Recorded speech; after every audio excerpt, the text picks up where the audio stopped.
Hello bachcho, how are you? I know you all are well. Today I started science for class 8 chapter 1 combustion and flames अर्थात दहन और ज्वाला। ठीक है बच्चों, यहाँ हम जानेंगे कि दहन मीन्स यानी कि कंबसन मीन्स क्या होता है, दहन का मतलब क्या होता है, फ्लेम्स का मतलब क्या होता है। पहले बच्चों ध्यान से सुनिएगा। कंबशन यानी कि दहन का मतलब होता है बच्चों किसी भी पदार्थ का जलना, अर्थात एज फॉर एग्जाम्पल, जैसे मैं एक एग्जाम्पल बोलता हूँ कि अगर मैग्नीशियम को वायु की उपस्थिति में अगर हम लोग जलाते हैं, ध्यान से सुनिएगा बच्चों, अगर हम लोग मैग्नीशियम को वायु की उपस्थिति में जब हम जलाते हैं तो वह मैग्नीशियम ऑक्साइड बनाता है, उसके बदले वह ऊष्मा और प्रकाश प्रोड्यूस करता है, उत्पन्न करता है। ठीक है बच्चों, तो हम एक ऊपर में पॉइंट लिखे हैं बच्चों कि हमें अक्सर 3 तरह की पदार्थ देखने को मिलती है। ठीक है बच्चों, इस पर्यावरण में हमें अक्सर 3 तरह की पदार्थ देखने को मिलती है। पहला ऐसा पदार्थ है जो अत्यधिक ज्वलनशील पदार्थ होता है, यानी कि वह बहुत कम समय में जलना प्रारंभ कर देती है। दूसरा पॉइंट है बच्चों कि अज्वलनशील पदार्थ, यानी कि कुछ ऐसे पदार्थ भी है इस पर्यावरण में जिससे अत्यंत प्रयास के फलस्वरूप भी हम उन्हें नहीं जला पाते, तो उसे अज्वलनशील पदार्थ कहते हैं, जैसे पत्थर हो गया। कुछ पदार्थ अत्यधिक प्रयास करने पर जलाए जा सकते हैं। इस पर्यावरण में कुछ ऐसे भी पदार्थ हैं जिन्हें प्रयास करने के फलस्वरूप जलाए जा सकते हैं।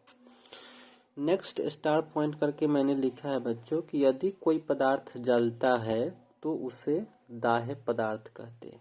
ठीक है बच्चों, यदि कोई पदार्थ जलना प्रारंभ कर देता है, ठीक है, तो हम बोलेंगे कि वो पदार्थ दाह्य पदार्थ है। यदि कोई पदार्थ नहीं जलता है तो उसे हम लोग क्या बोलेंगे, अदाह्य पदार्थ कहेंगे। ठीक है, हमने एक चार्ट बनाया है बच्चों और उस चार्ट में डिफरेंट तरह की मैंने पदार्थ को लिया है और मैंने उसे जलाकर देखा। जैसे पुआल एक्स्ट्रा को जब हमने जलाया तो वो जल गया।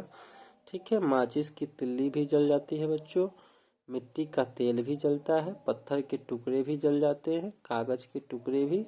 पत्थर के टुकड़े नहीं जलते हैं बच्चों, ठीक है, इसीलिए उसमें अदाह्य पदार्थ बोला जाता है उसको।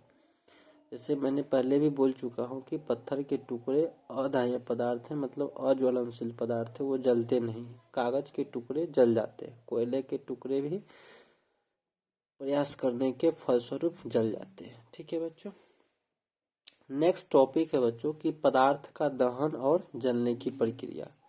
ठीक है, combustion of matter and this process, यानी कि कोई भी पदार्थ का दहन जलता कैसे है, उसका जलन कैसे होता है, उससे संबंधित प्रक्रियाएं क्या है, कैसे कोई पदार्थ जल उठता है। ठीक है, जलने के लिए कौन कौन सी पदार्थ आवश्यक है। ठीक है, तो स्टार पॉइंट है बच्चों, फर्स्ट पॉइंट है कि दो पत्थर को आपस में रगड़ने पर वो अत्यधिक गर्म हो जाता है। आप ऐसा कर देख सकते हैं बच्चों कि यदि आप 2 पत्थर को लीजिएगा और उसको आपस में जब घर्षण करिएगा तो घर्षण के कारण उसमें हीट प्रोड्यूस होता है। ठीक है बच्चों, नेक्स्ट स्टार पॉइंट करके मैंने लिखा है कि यदि 2 पत्थरों को अंधेरे में बहुत जोर से एक दूसरे से रगड़ने पर चिंगारी उत्पन्न होती है। ठीक है बच्चों, यदि 2 पत्थरों को अंधेरे में बहुत जोर से एक दूसरे से रगड़ने पर क्या उत्पन्न होती है, चिंगारी। आप जहाँ पत्थर का ढेर होगा वहाँ अंधेरे में एक पत्थर को दूसरे पत्थर पर जब आप डालोगे या प्रहार करोगे तो वो चिंगारी फेंकेगा। ठीक है बच्चों, नेक्स्ट स्टार पॉइंट करके मैंने लिखा है कि धूप की उपस्थिति में जब हैंड लेंस को कागज के टुकड़े पर केंद्रित करते हैं तो एक निश्चित समय के बाद वह जल उठती है।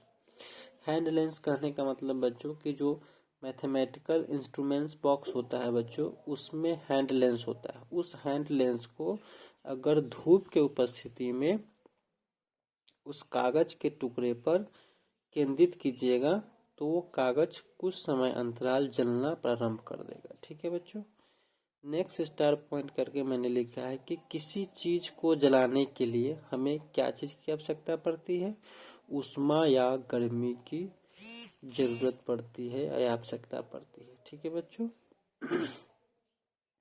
फिर हम लोग मिलते हैं नेक्स्ट वीडियो में। तब तक के लिए धन्यवाद। वीडियो को देखिए और अच्छे से पढ़िए और इसका अपना नोट्स बनाइए। थैंक यू बच्चों।